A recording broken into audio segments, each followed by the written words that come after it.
Tekad Prabowo membangun Garuda Muda diawali dari usia 16 tahun.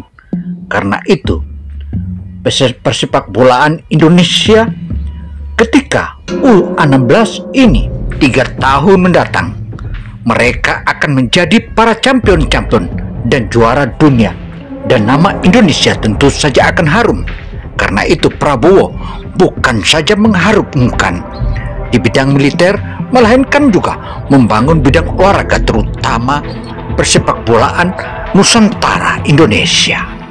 Pernah dengar kalimat Bung Karno yang legend ini? Beri aku 10 pemuda, niscaya akan kuguncangkan dunia. Tentu yang dimaksud Bapak bangsa kita dengan pemuda adalah pemuda dengan kualitas unggul. Nanti gimana bisa mengguncang dunia kalau pemudanya lemes, gak bertenaga karena kurang olahraga? Olahraga menjadi salah satu fondasi penting untuk membangun manusia unggul. Olahraga membantu meningkatkan kualitas diri seperti disiplin, tekad, kerja tim, dan hasrat untuk kebugaran dalam jiwa suatu bangsa. Sayangnya, gak banyak pemimpin kita yang memiliki concern kuat dalam bidang olahraga. Dan Prabowo Subianto adalah salah satu di antara yang jarang. Merupakan salah satu kekuatan yang patut kita banggakan, dan Indonesia memiliki pemimpin yang kuat dan kokoh. Prabowo memang patut diandalkan.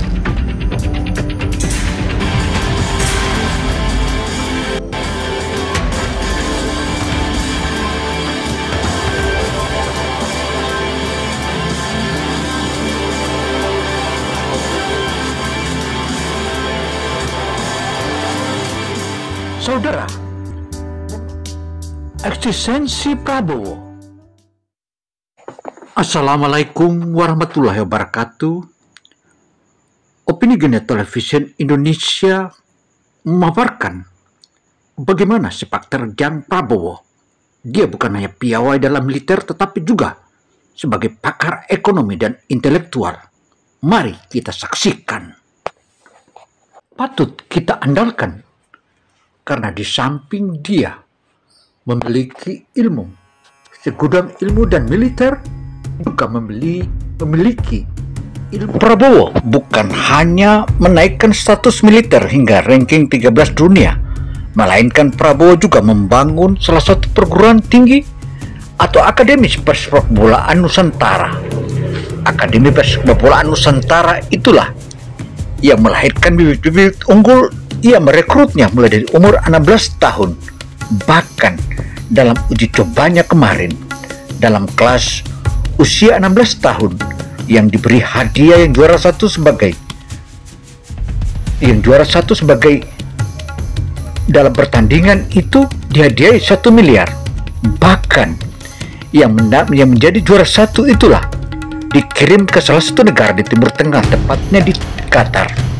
Dan di Qatar itulah, atau di Universitas Persepak Bolaan Spire yang ada di Qatar itu, anak-anak dilakukan atau mempertajam ilmu yang telah didapatkan dari Akademi Persepak Bolaan atau Akademi Nusantara Persepak Bola.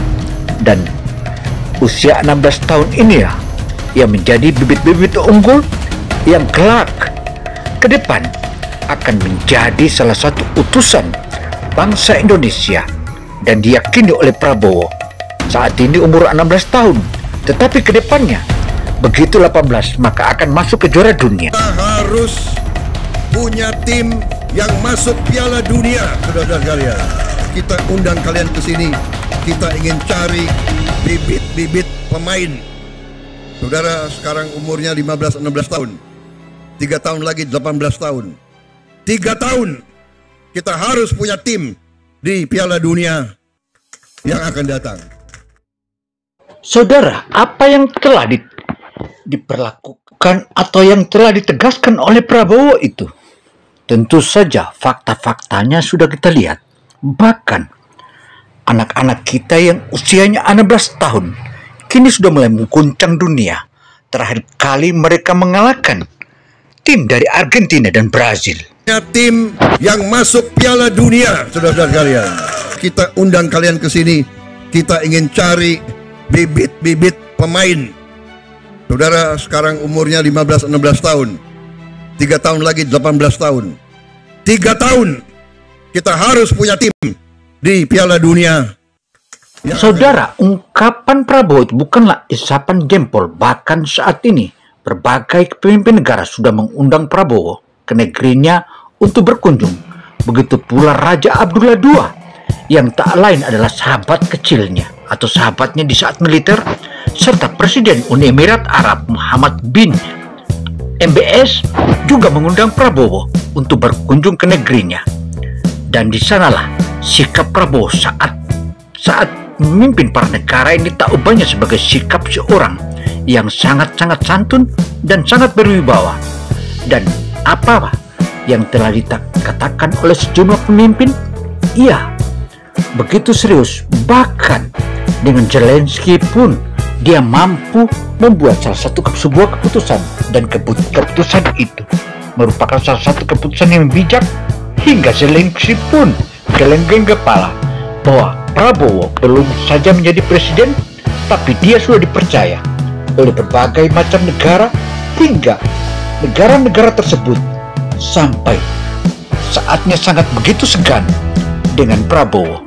Prabowo memang salah satu pemimpin yang saat ini pemimpin Indonesia yang paling disegani oleh kepala-kepala negara di dunia.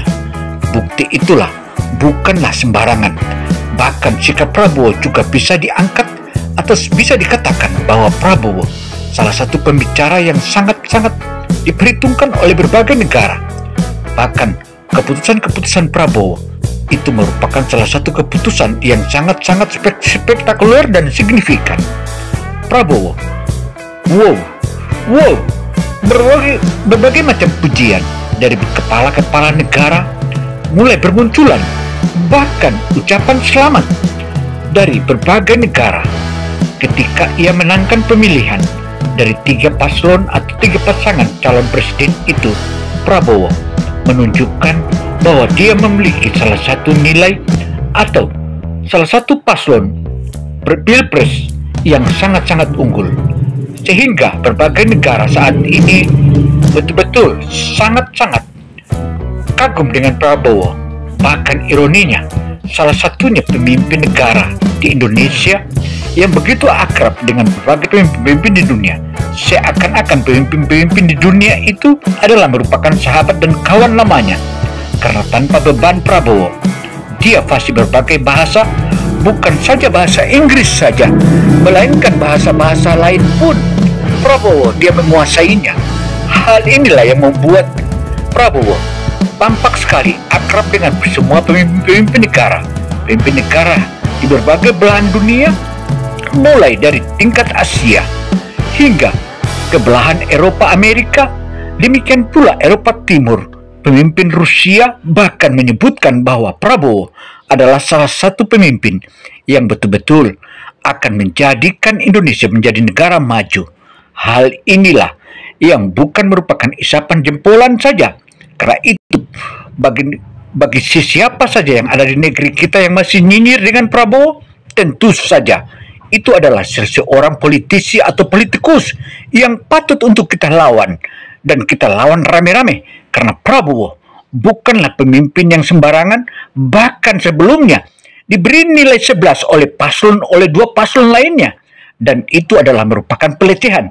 Tetapi itu menjadi catatan seluruh anak-anak bangsa Indonesia untuk mengingat siapa saja yang menilai Prabowo hanya nilainya 11 itu sangat melecehkan Prabowo, dan bangsa kita akan mengingat itu.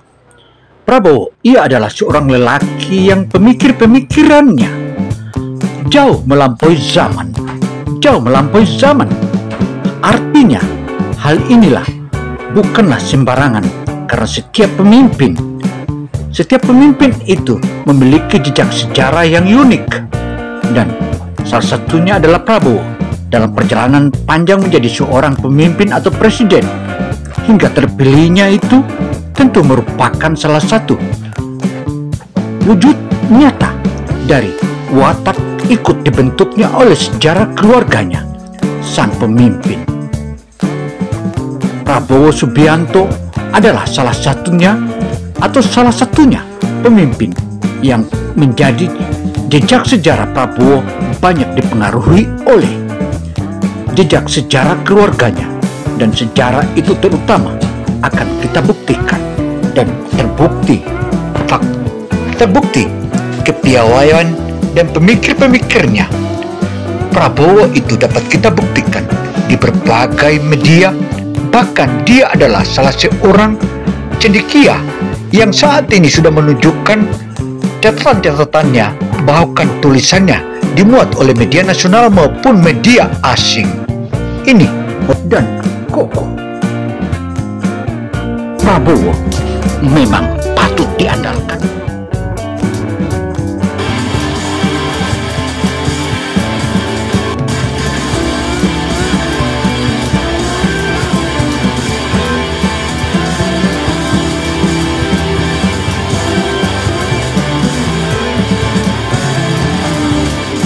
Saudara, eksistensi Prabowo belum saja dilantik sebagai presiden, tetapi dia sudah menunjukkan cendekianya dan kepiawaiannya, sehingga berbagai pemimpin-pemimpin negara begitu segan dengan Prabowo. Keseganannya itu bukan karena hanya ketampanannya saja, melainkan cakapnya, cerdasnya, cendekianya. Ia memaparkan sejumlah catatan-catatan, bahkan apa yang diomongkan oleh pemimpin-pemimpin negara, ia dengan ringan tangan mencatatnya, dan begitu serius, dan dianggap oleh pemimpin negara bahwa Prabowo satu-satunya pemimpin dunia yang begitu memperhatikan ungkapan para pemimpin. Saya Gino Samsudin Mirsad melaporkan. Wassalamualaikum warahmatullahi wabarakatuh.